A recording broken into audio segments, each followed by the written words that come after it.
Siema! Dokładnie 2 lata temu była premiera Nintendo Switch OLED, no prawie 2 lata, bez jednego dnia, 8 października 2021 i ja kupiłem, jak być może pamiętacie, kupiłem tą konsolę na premierę w preorderze w Media Expert za 1649 zł, no i ta konsola jest ze mną już 2 lata. Więc w takim filmie, myślę, podsumowującym chciałbym streścić i podsumować te 2 lata. Czy były to owocne lata, czy może był to stracony czas i stracone pieniądze i czy żałuję, czy nie żałuję. Na te i inne pytania chciałbym odpowiedzieć w tym filmie i podsumować całe 2 lata spędzone ze Switchem. Więc może na sam początek, czym Switch OLED różni się od wcześniejszych wersji, od V2 i V1, no nie porównując do Lite'a, no, który jest wiadomo mniejszy. Więc tak, Switch OLED no to przede wszystkim, jak nazwa wskazuje, ekran OLEDowy 7-calowy, który jest chyba o pół cala większy niż to było w Switchu V2 i V1, bo tamte były chyba 6,5 calowe. To jest zasadnicza różnica, no i przede wszystkim, że jest OLEDowy, a nie jest to zwykłe LCD. I to widać, jest lepsza jakość obrazu zdecydowanie. Co jeszcze się zmieniło? Bateria trzyma trochę dłużej, nawet niż w V2.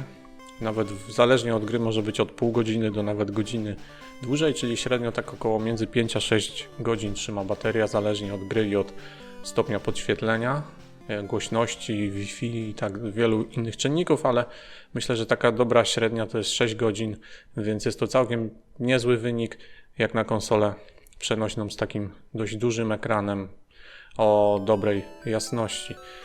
Co jeszcze się zmieniło w tym Switchu?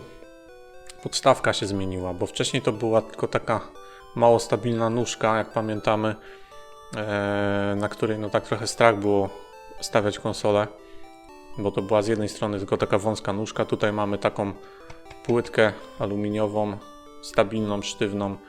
Jest to zdecydowana zmiana na plus.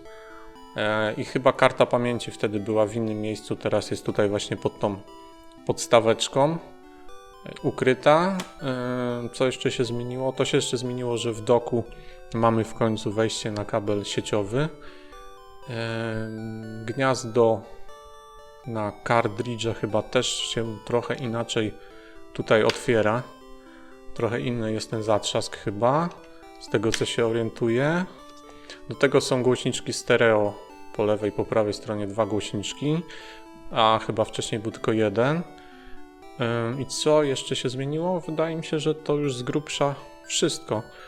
No i pierwotnie OLED był wydawany w wersji kolorystycznej białej oraz czerwono-niebieskiej. Ja wybrałem białą, bo ta czerwono-niebieska to nie odróżniała się jakoś za bardzo wyglądem od normalnego, znaczy starego modelu Switcha, więc stwierdziłem, że wezmę sobie białą, bo biała jest taka bardzo unikatowa, no i ten biały dock też jest fajny, a teraz to już w ogóle jak mam PS5, to super to razem wygląda.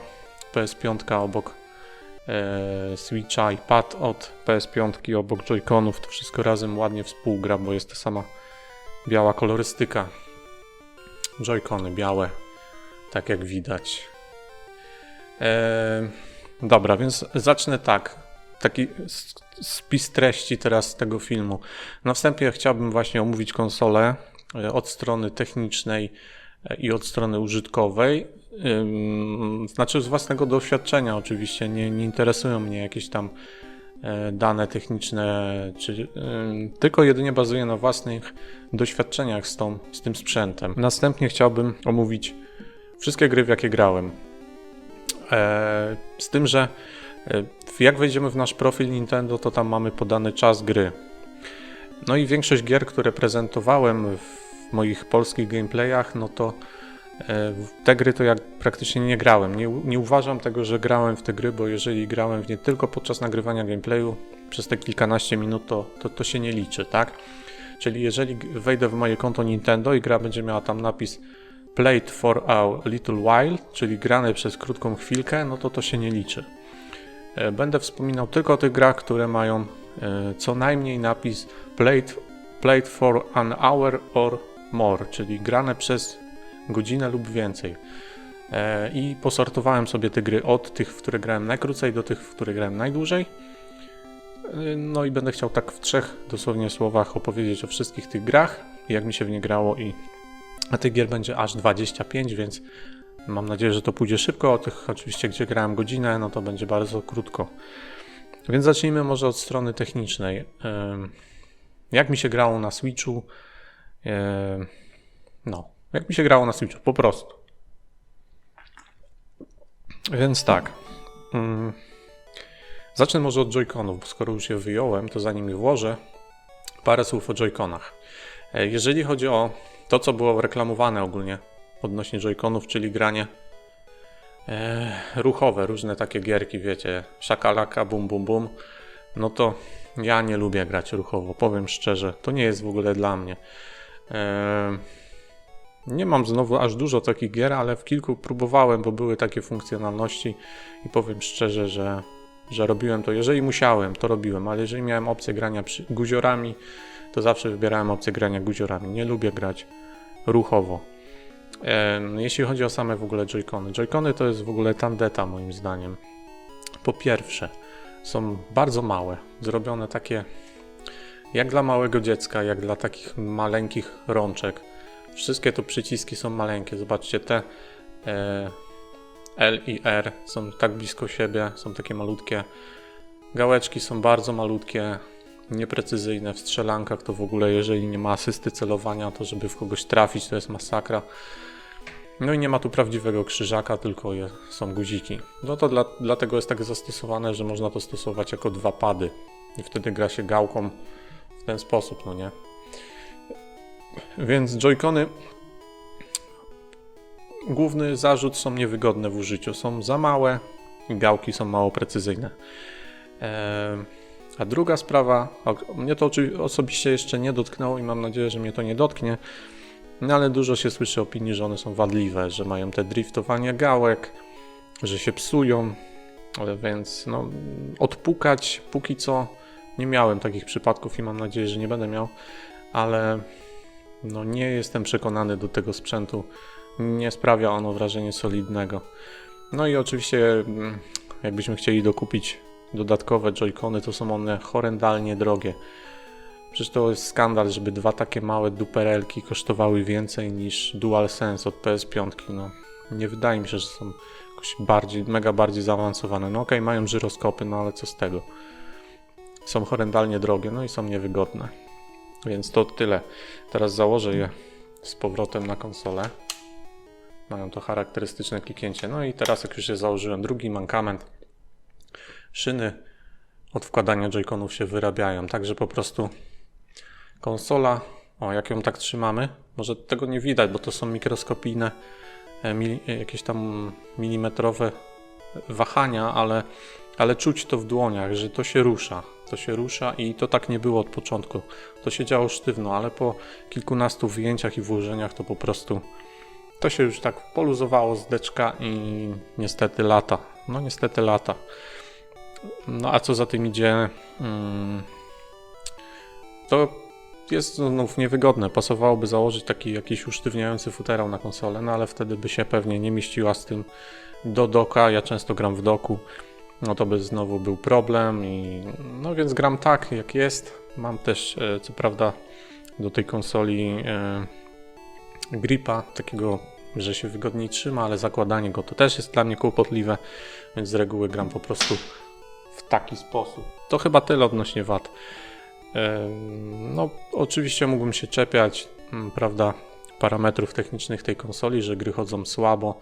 No można potraktować to jako zarzut, bo niestety nawet flagowe takie tytuły jak Zelda mają dropy animacji i to niemałe, także mogliby trochę bardziej się postarać z tym, żeby te gry przynajmniej, nie mówię, żeby one miały jakieś super rozdzielczości, super detale, ale żeby chociaż chodziły w tych stabilnych 30 klatkach, a nie zaliczały takich dropów, jakie niestety się zdarzają.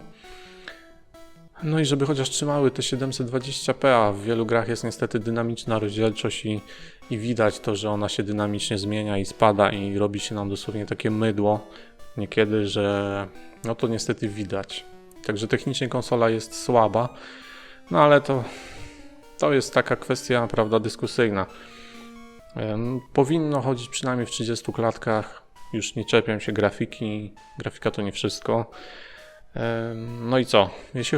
Jeżeli chodzi o w ogóle funkcjonalność, no to nie ma jakichś fajerwerków, jest banalnie prosto. Mamy kafelki z grami, mamy jakieś tam proste, podstawowe opcje sterowania tym sprzętem. Mamy jakiś prosty panel użytkownika.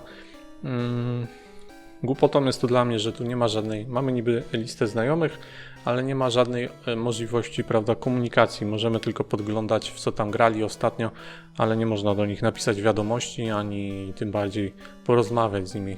W niektórych grach można za pomocą osobnej aplikacji na smartfona, co też jest trochę kpiną, no ale tu już to pomijam, bo ja i tak gram sam, także mi to tak bardzo nie doskwiera.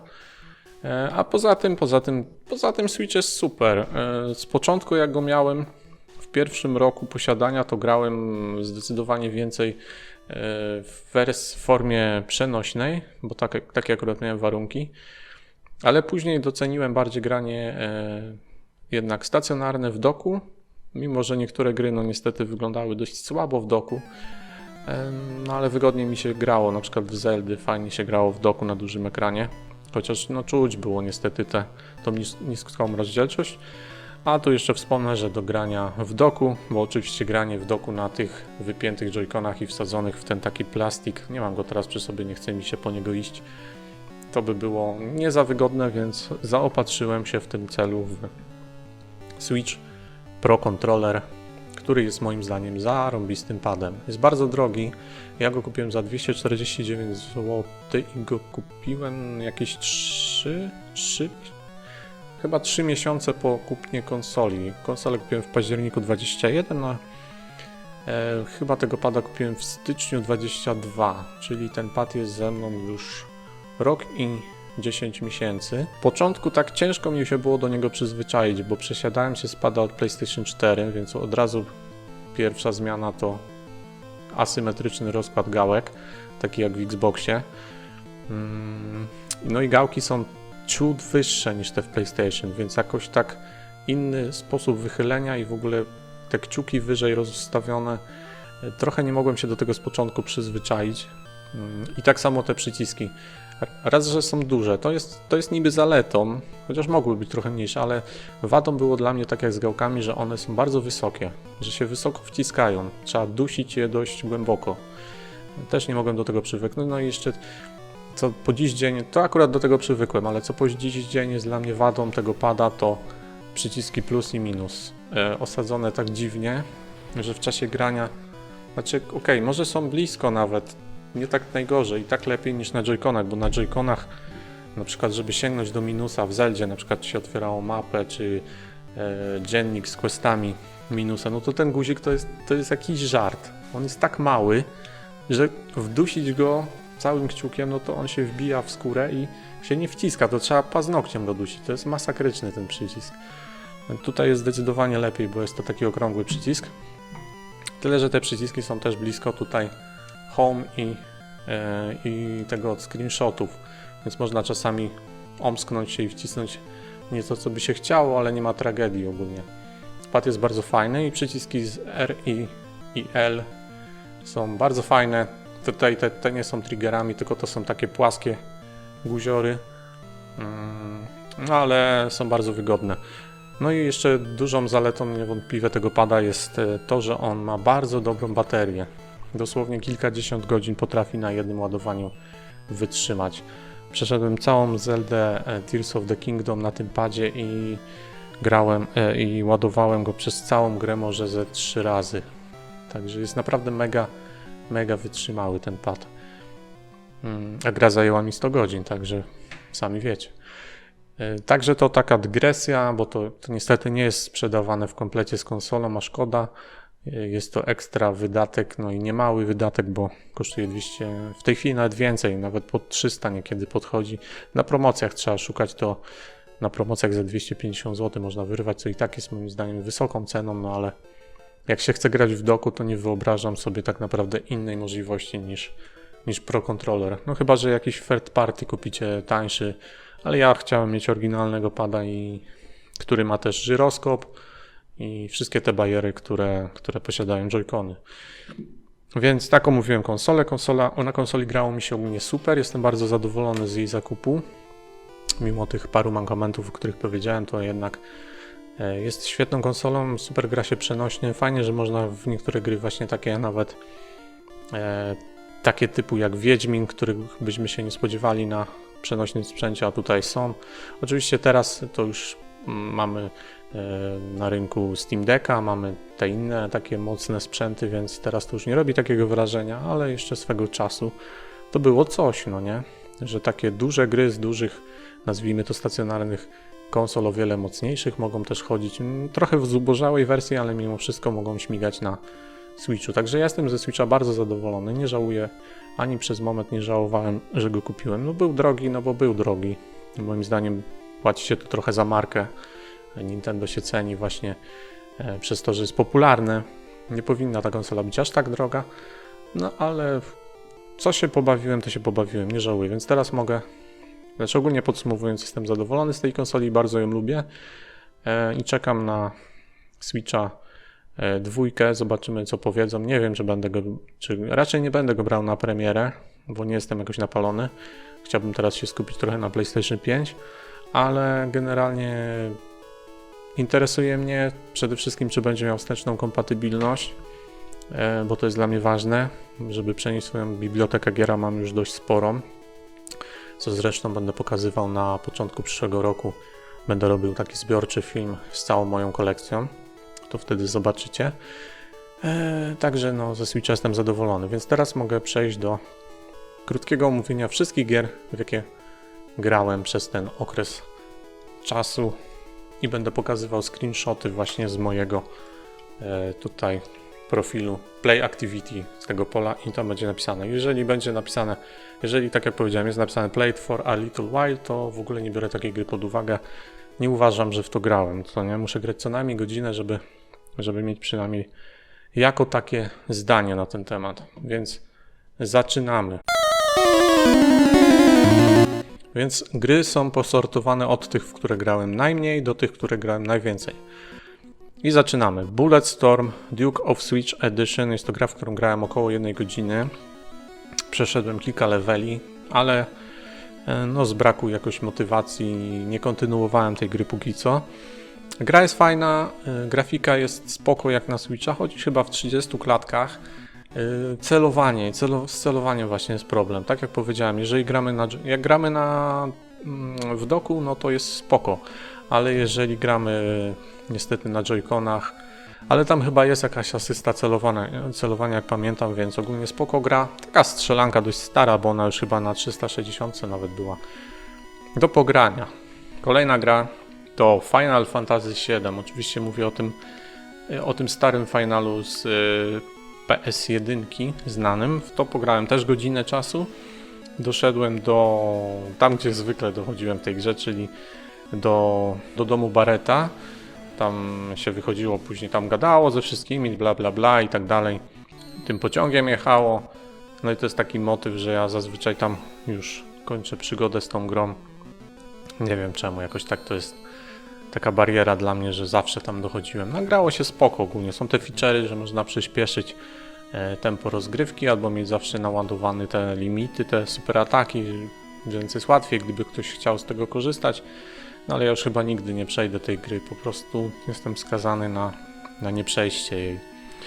Następna gra to Lumines Remaster, w które pograłem godzinę około.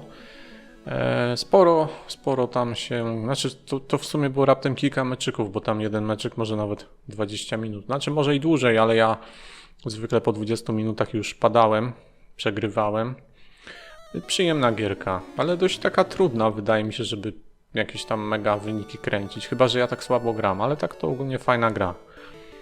Thronebreaker, wiedźmińskie opowieści, chciałem w to pograć więcej, ale jakoś tak inne tematy mnie odrywały, chyba Zelda wtedy wyszła i po prostu godzinę tylko pograłem i musiałem przestać, ale chciałbym wrócić, bo to takie trochę jak chodzenie jak w Heroesach po mapce, walki karciane jak w Gwincie, tylko trochę inne zasady są niż w tym Gwincie znanym z Wiedźmina niestety, ale całkiem przyjemna gra i do pogrania, no i po polsku jest. GTA Vice City Definitive Edition, pograłem w to tylko godzinę.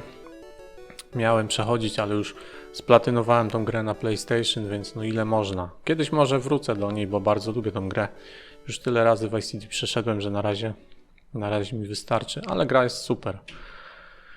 Super Mario 3D World.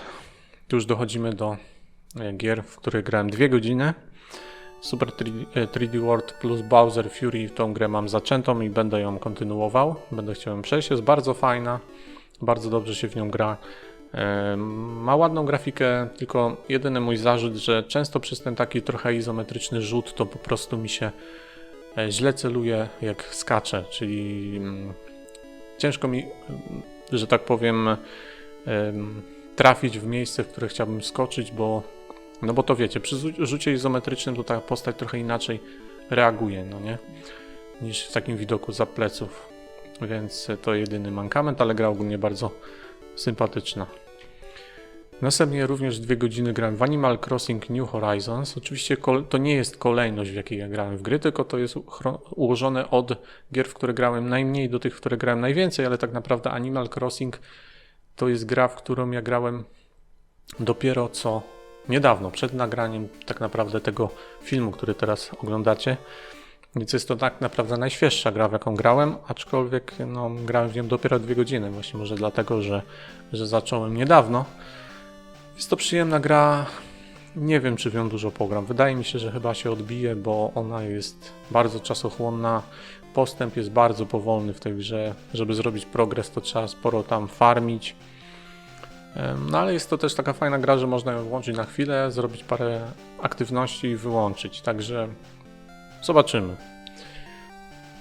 Brothers jest to gra, którą przeszedłem całą wbrew pozorom, mimo że grałem tylko 2 godziny, ale jest to taki indyczek króciutki właśnie na 2 godziny i jest to gra, którą już wcześniej grałem na Xboxie 360 i w sumie kupiłem ją kiedyś na promocji za jakieś grosze, w sumie nie wiem po co i przeszedłem ją nie z jakąś taką mega przyjemnością, bo już ją przechodziłem kiedyś. Za pierwszym razem robiła większe wrażenie. Grafika jest w zasadzie taka sama jak na 360, więc dupy nie urywa.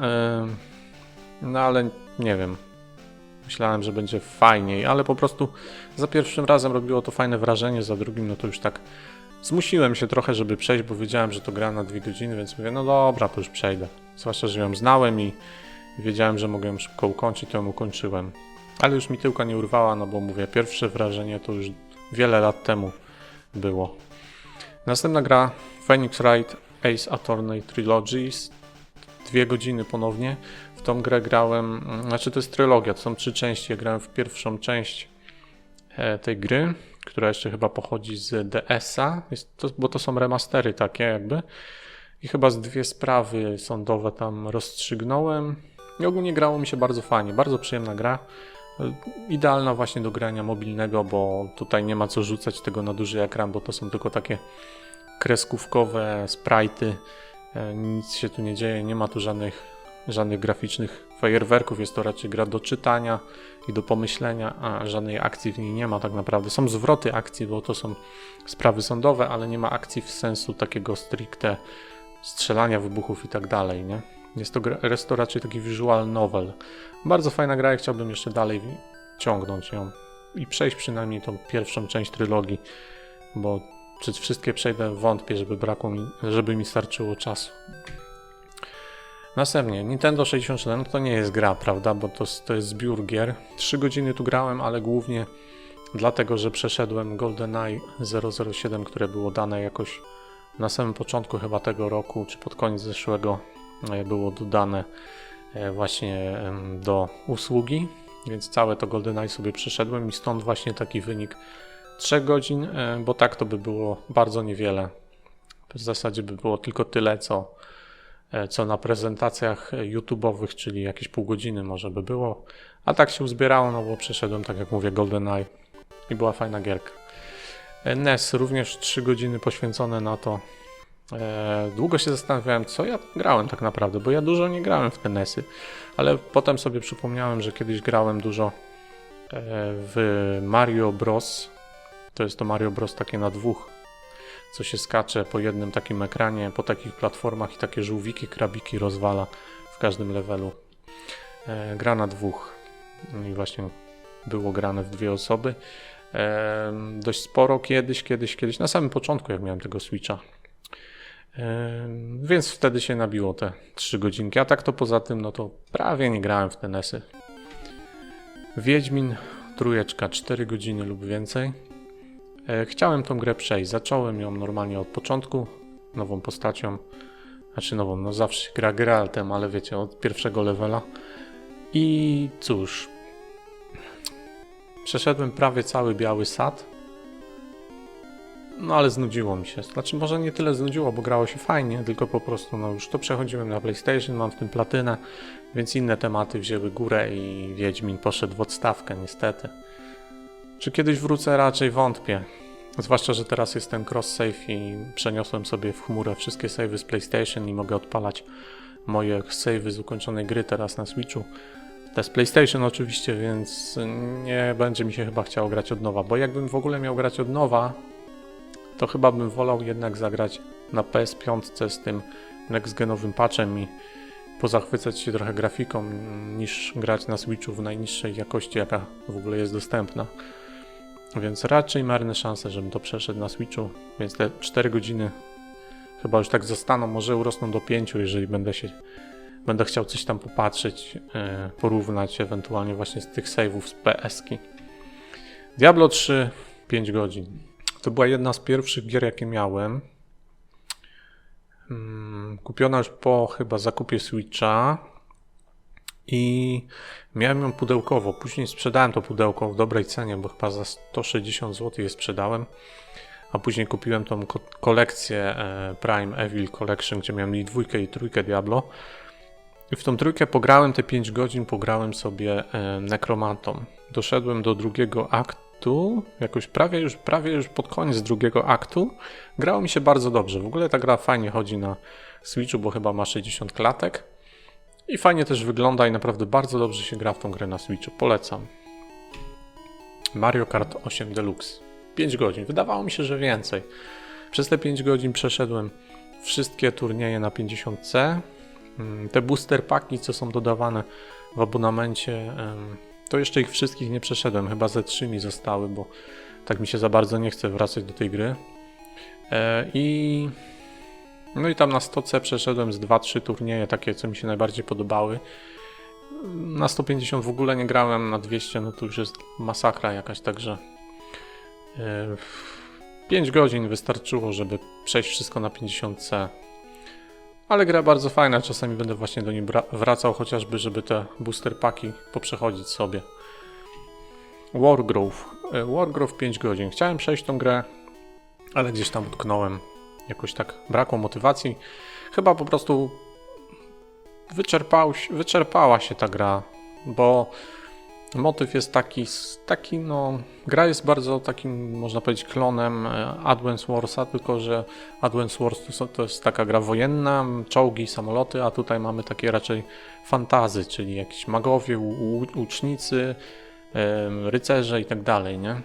Grafika fajna, to jest taki indyk w sumie. Grafika taka trochę 16-bitowa, trochę jak z Game Boya Advance'a, właśnie jak Advance Wars.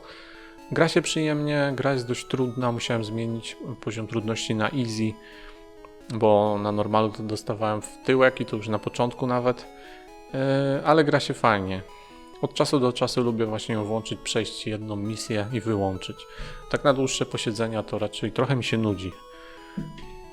Dalej, Luigi's Mansion 3, 10 godzin. Miałem wrażenie, że dłużej w to grałem. Wydawało mi się, że ze 12, ale nie wiem, nie będę się kłócił. Ale całą grę przeszedłem, calutką. Pokonałem ostatniego bossa, obejrzałem napisy końcowe i tyle, nie? Tam potem się odblokowuje ten tryb takiej swobodnej gry, chyba po piętrach się chodzi, czy coś takiego, nawet nie wiem, nie odpalałem tego. No i znajdziek oczywiście wszystkich nie zebrałem, ale ogólnie gra była świetna. W ogóle jest taki film, link będzie tutaj w opisie pod tym filmem. Kiedyś robiłem takie już bardziej szczegółowe niż w tym momencie opisy, moje opinie o pierwszych 5 grach, jakie przeszedłem na Switcha. No i właśnie Luigi's Mansion tam był, więc odsyłam zainteresowanych. Tam mówię dużo więcej na temat tych gier, teraz tylko tak ogólnikowo. Pokémon Let's Go Pikachu.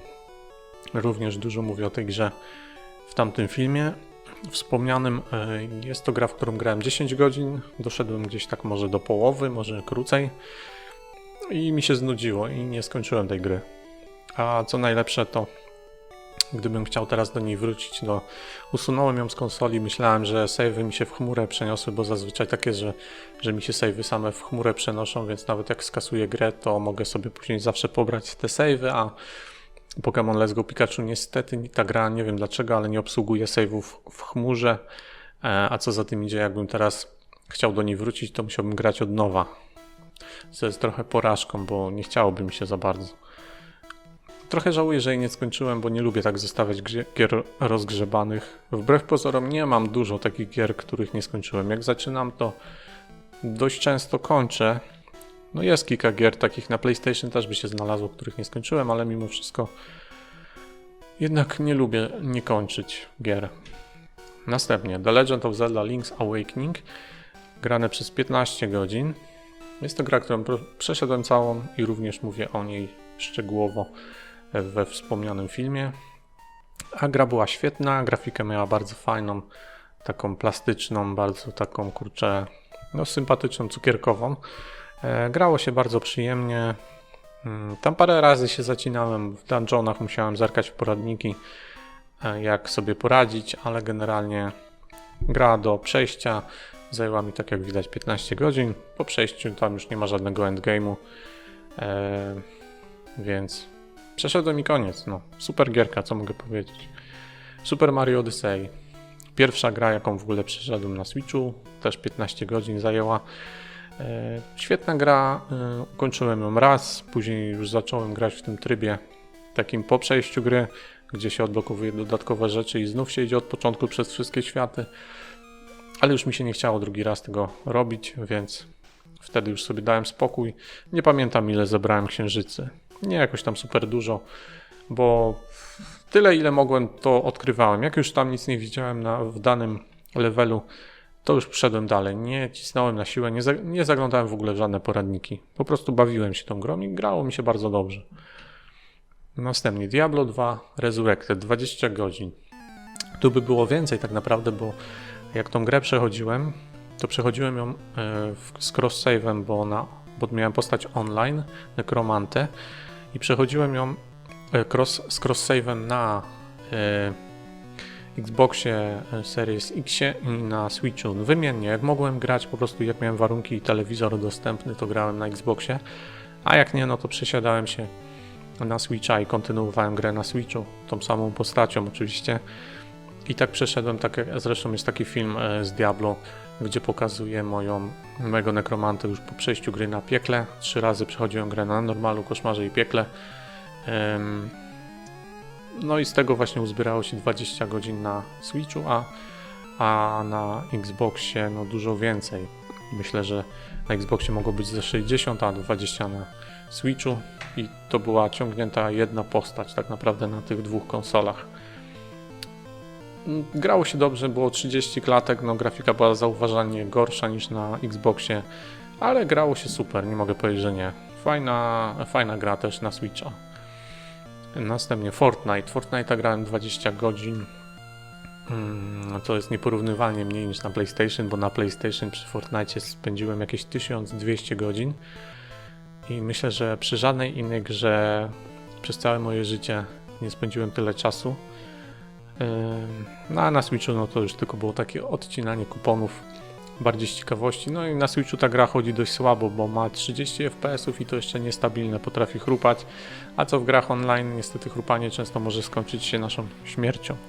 No i gra wygląda też dość brzydko na Switchu, zwłaszcza teraz jak porównamy z PS5, gdzie mamy ten Unreal Engine 5, no to już jest w ogóle masakra, nie? Ale grało się całkiem przyjemnie, nawet osobne konto sobie założyłem na Switchu, do Fortnite'a, żebym mógł grać właśnie na przykład z moim kontem na PlayStation razem, a nie, że na przykład albo na tym, tylko żeby na przykład ktoś mógł grać za mnie moim kontem z PlayStation, a ja żebym mógł grać na przykład na Switchu. Tego typu manewry, więc miałem osobne konto na Switchu i tyle. Bardzo fajna gra, no i free to play, totalnie za darmo możecie w nią grać i też nie wymaga abonamentu online, Możecie w nią grać nawet jak nie macie online, Nintendo Switch Online. Ale nie każdy lubi tą grę, więc nie będę polecał, po prostu jak ktoś chce, to niech sprawdzi. Następnie Metroid Prime Remaster, 20 godzin. Chociaż save z tej gry pokazuje mi, że przejście mi zajęło 15 z hakiem. No ale pewnie jakieś tam powtórki, kiedy zginąłem, kiedy się wczytywał ostatni checkpoint, albo szedłem do łazienki i tak dalej. Jakieś takie przestoje, pewnie też się zapis gdzie iść. Ta gra się już tak litowała nad człowiekiem, jak chodziłeś od miejsca do miejsca, szukałeś gdzie masz iść, jak już naprawdę wszędzie wlazłeś, to w końcu gdzieś łaskawie na mapie ci zaczęło tak blinkować, wiecie, no mrygać lokacja, do której masz iść. No już, no wreszcie, to był Metroid Prime, ale ogólnie fajna gra. GTA San Andreas. 50 godzin w to grałem. Zrobiłem tą grę na 100%. Zresztą był taki filmik niedawno, gdzie pokazywałem już mojego zakończenie tej gry, kiedy robiłem ostatnią misję. Tak sobie rozplanowałem, żeby ostatnia misja fabularna dawała nam 100%.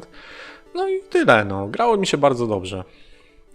Parę razy był jakiś drop animacji, ogólnie gra chodziła dobrze, ale jak grałem w doku, no to na telewizorze wyglądała jak gówno. Totalnie niska rozdzielczość i rozmyte tło, czyli na pierwszym planie CJ i tak tutaj to koło niego było super, a dalszy plan to wszystko było takie mydło rozmyte totalnie, słabo to wyglądało. Wersja z PlayStation, nie porównując z Xboxem, bo ta z Xboxa to w ogóle wyglądała najlepiej, bo miała 4K. No a tu niestety na Switchu, no do grania mobilnego super, do grania w doku nie za bardzo. Ale gra oczywiście świetna, 50 godzin. No i teraz dwie ostatnie gry, czyli tak, top 5 jakby było, tak? Czyli najdłużej Fortnite 20 godzin, miejsce czwarte czwarte, piąte ex aequo, tak, Metroid i Fortnite, miejsce trzecie GTA San Andreas, miejsce drugie i pierwsze to już chyba nie będzie dla nikogo zaskoczeniem. Miejsce drugie The Legend of Zelda Breath of the Wild 60 godzin. Mam cały film, też tu pod spodem będzie luźna recenzja tej Zeldy, więc tam mówię o niej szczegółowo, produkuje się o samej tej Zeldzie tak długo jak tutaj trwa cały ten film, więc tak w skrócie tylko telegraficznym, świetna gra, co oczywiście nie powinno nikogo dziwić. System seller jak dla mnie jedna z najlepszych gier, w jakie grałem w życiu. Rewelacyjnie się grało zarówno przenośnie, jak i w doku, bo grałem i tak, zależnie od warunków. Jak miałem telewizor, to grałem w doku, jak nie, no to grałem przenośnie, grało się świetnie. Naprawdę rewelacyjna gra. No i teraz na koniec miejsce pierwsze, gra, w którą grałem najdłużej. The Legend of Zelda Tears of the Kingdom 100 godzin. No i gra również genialna. Tej gry nagrałem już też luźną recenzję, ale tam trochę montażu potrzeba, bo podczas nagrywania wychodziłem parę razy, tam telefon do mnie zadzwonił, coś tam, musiałem się odrywać, przerywać, potem musiałem skupiać myśli na nowo, więc to wymaga trochę montażu i ten film będzie chyba trwał ponad godzinę, recenzja tej jednej tylko gry, więc jak kiedyś znajdę czas, to go zmontuję, nie wiem jeszcze kiedy on się ukaże, może za miesiąc, może wcześniej, no nie wiem, nie będę obiecywał. W każdym razie jest nagrany taki film na świeżo po przejściu gry. Najlepiej nagrywać na świeżo, potem ulatuje wszystko z głowy. Genialna gra, grało mi się rewelacyjnie. 100 godzin. Nawet dla tej jednej gry warto kupić Switcha.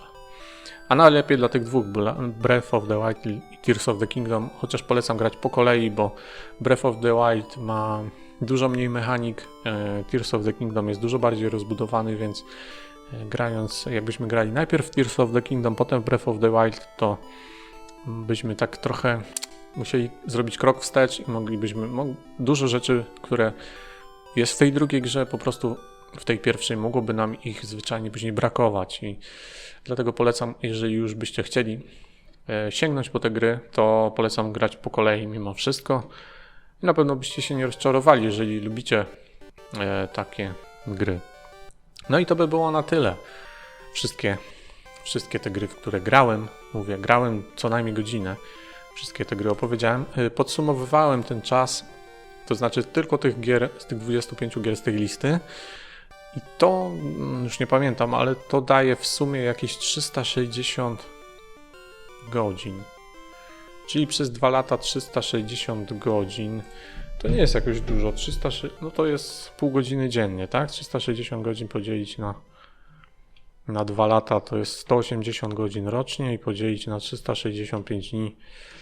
No, pół godziny, średnio pół godziny dziennie w ciągu 2 lat. Statystycznie oczywiście, bo tak nie było, ale statystycznie przez 2 lata grałem średnio pół godziny dziennie na Switchu. Co oczywiście niekiedy mogło być tak, że jednego dnia grałem 5 godzin, a później przez 2 tygodnie w ogóle nie grałem, więc tak to ogólnie jeszcze raz podsumowując. 2 lata spędzone ze Switchem, uważam ten czas za owocny, tak, i że opłacało się i nie żałuję, że tego Switcha kupiłem, bo naprawdę super sprzęt. I tyle, nie chcę się powtarzać tutaj, prawda, o wadach, zaletach. Jak ktoś jeszcze nie ma Switcha, zastanawia się, no to ja polecam ogólnie, że o Switchu będę jeszcze cały czas nagrywał. To nie jest tak, że ja teraz robię na 2 lata podsumowanie i Switch znika z kanału. Tak jak mówię, będzie prezentacja wszystkich moich gier. Myślę, że będzie też prezentacja wszystkich cyfrowych gier i osobnym filmie pudełkowych. No i jak coś tam nowego będzie wpadać, to cały czas będę pokazywał i nie tylko na Switcha, bo na PlayStation również. I generalnie będzie się działo. A Switch po 2 latach to były fajne 2 lata spędzone z tą konsolą. Nie grałem jakoś super dużo z braku czasu, ale doceniam właśnie mobilność tego sprzętu, że często jak nie było warunków, żeby sobie pograć na telewizorze, no to się grało przenośnie i naprawdę bardzo, bardzo fajna konsola. Myślę, że jak miał V2, to też bym tak samo powiedział. OLED robi robotę, ale bez OLEDa z LCD-kiem też by dało radę. Zresztą ten Switch 2 podobno ma nie mieć OLEDa, ma mieć tylko zwykłego LCD-ka. No, oczywiście nie dziwi mnie to, bo Nintendo to są pazery i oni będą oczywiście chcieli ciąć koszty, więc wypuszczą bubla, a za kilka lat wypuszczą jego rewizję z OLEDem, to jest normalne u nich. Więc dlatego chyba nie będę łykał na premierę Switcha 2. No i w ogóle czekamy cały czas na te rewelacje, czy będzie miał wsteczną kompatybilność pełną, taką na kartridże. Zobaczymy. Czas pokaże, a tymczasem jak ktoś jeszcze nie grał na Switchu, a przymierza się do zakupu i myśli, czy warto, czy nie warto, ja oczywiście polecam, chyba że nie macie jakiegoś ciśnienia, jesteście gotowi jeszcze poczekać, to może poczekajcie, zobaczycie, co ten Switch 2 zaoferuje. To wszystko. A wygraliście na Switchu? Jakie są wasze wspomnienia, przemyślenia, albo jakie wasze top gier na tą konsolę, w które graliście najwięcej? No to ja, tak jak widzieliście, pierwsze 2 miejsca Zelda, trzecie miejsce GTA San Andreas, 4. i 5. Metroid oraz Fortnite. To tyle. Dzięki za uwagę. Cześć.